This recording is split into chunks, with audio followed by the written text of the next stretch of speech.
से कहा अब आप पाइए, भोग लगाइए। 56 प्रकार का भोजन बनाए भगवान के यहाँ। लेकिन ऐसा नहीं कि सुदामा जी टूट पड़े, भगवान ऊपर बैठ गए। देखो प्रभु को ऊपर बिठाई, ताली बजाएं, बोले द्वारिकाधीश भगवान की।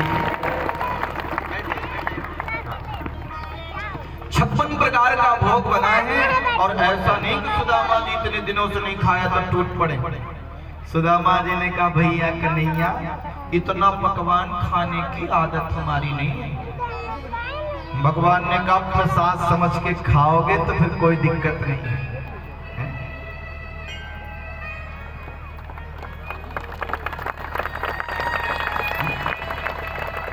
फिर सुदामा जी ने कहा साथ साथ खाएंगे, क्योंकि सुदामा जी कहते पकवान खाने से फिर भजन में मन नहीं लगता। भगवान ने कहा भगवान का प्रसाद समझ के खाएं तो फिर कोई दिक्कत नहीं। तो सुदामा जी ने कहा साथ साथ खाएंगे। यद्यपि भगवान भोग लगा चुके हैं, लेकिन सुदामा की प्रसन्नता के लिए प्रभु भी पा रहे हैं। आहा, बचपन के मित्र हैं, आज मिले हैं। सारा संसार, सारी दुनिया भगवान कृष्ण और प्रेम को देख करके आंखों में आंसू भर आए। रुक्मिणी मैया के महल में गए, अंतःपुर में सुदामा जी को ले गए और सुंदर लिटाया। और देखो भगवान सुदामा जी के चरण दबाने लगे। रुक्मिणी मैया ने कहा मेरे प्रभु चरण दबा रहे हैं और हम खड़ी हैं। सो रुक्मिणी मैया है चमर डुलाने लगी, पंखा झलने लगी। जरा बताओ, जिसके चरण दबाए तीनों लोकों का स्वामी और भगवान कृष्ण, और पंखा जले साक्षात लक्ष्मी, जरा बताओ वो दरिद्र है, वो गरीब है। ये सम्मान सुदामा का नहीं है, ये सम्मान सुदामा के त्याग का है, ये सम्मान सुदामा के बलिदान का है। क्योंकि प्रलोभन देने वाले तो कितने आए, लेकिन सुदामा टिके नहीं। और देखो बचपन के मित्र मिल रहे हैं। आप लोग जहां के तहां बैठे रहेंगे, मैं निवेदन करूं सुदामा जी के चरणों में आपकी श्रद्धा पहुंचेगी। साथ ही आज भागवत महापुराण का पूजन का दिवस है, तो सबका एक अंश भागवत पर लगे। तो चूंकि स्टेज पर हर कोई आ नहीं सकता, इसलिए हमारे आचार्यगण आपके पास अभी जाएंगे। ये क्रम भी चलता रहेगा, तो जो आपकी श्रद्धा होगी आप उनकी झोली में भरेंगे, यहाँ लेके आएंगे। तो और ये प्रसंग भी है, भगवान की कथा भी सुनेंगे, जिससे मैं चाहता हूँ कि सातों दिन की कथा सुनने का फल सभी को प्राप्त हो और सभी उस पुण्य के भागीदार बने। बोलिए द्वारिकाधीश भगवान की। तो देखो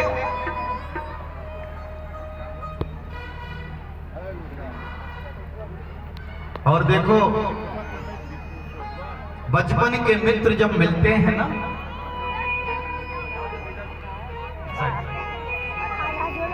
तो आपस में बात करते हैं। अब देखो वहां जो नर नारियां हैं, जो वहां भगवान की पटरानियां हैं, उन्होंने इशारा किया संत पधारे, प्रणाम कर लूं क्या? हाँ हाँ, भगवान ने इशारा किया, आओ आओ प्रणाम करो। और देखो एक ताली बजाओ सभी लोग, बोले द्वारिकाधीश भगवान की, बोले सुदामा जी महाराज की जय हो। सब लोग प्रणाम करो। अब देखो रुक्मिणी मैया सुदामा जी को प्रणाम करती, महाराज प्रणाम करती हूँ मैं रुक्मिणी। सुदामा जी ने कहा सौभाग्यवती भव, पुत्रवती भव। महाराज प्रणाम करती हूँ मैं सत्यभामा, सौभाग्यवती भव, पुत्रवती भव। इतने में देखो भगवान सुदामा जी ने कहा कन्हैया एक बात पूछो? बोले पूछिए। बोले कान में पूछेंगे?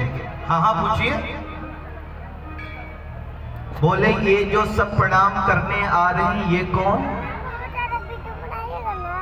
बोले ये सब अपने हैं।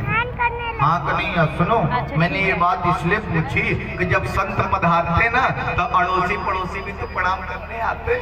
मैंने सोचा ना ना सब अपने ही हैं।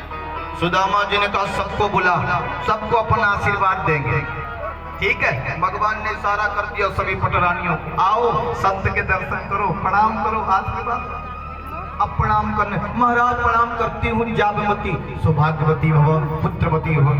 प्रणाम करते करते 500 पटरानियां प्रणाम कर गई। अब सुदामा जी कहते हैं,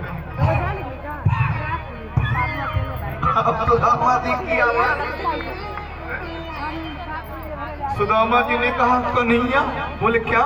बोले एक बात कहूँ? बोले बोलिए। बोले कान में बोलूंगा। हाँ हाँ बोलिए। बोले अभी कितनी? बोले अभी बहुत है। मैंने ये बात आपसे क्यों पूछी? भगवान ने कहा मुझे क्या मालूम आपने ये बात क्यों पूछी।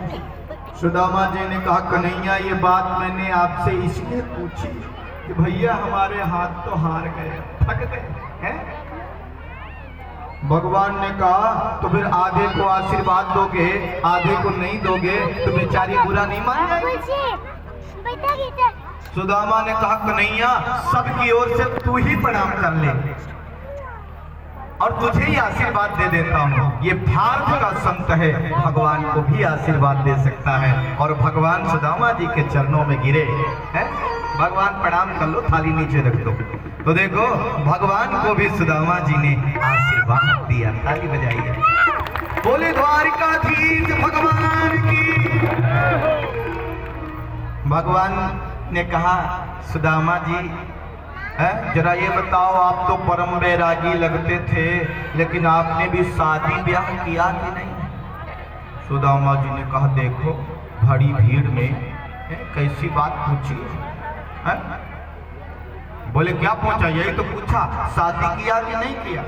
सुदामा जी ने कहा भैया अब पिताजी बड़ी हट करने लगे तो शादी करनी पड़ी। अब तेरी भाभी का नाम है सुशीला। अच्छा, शादी की और निमंत्रण भी नहीं दिया?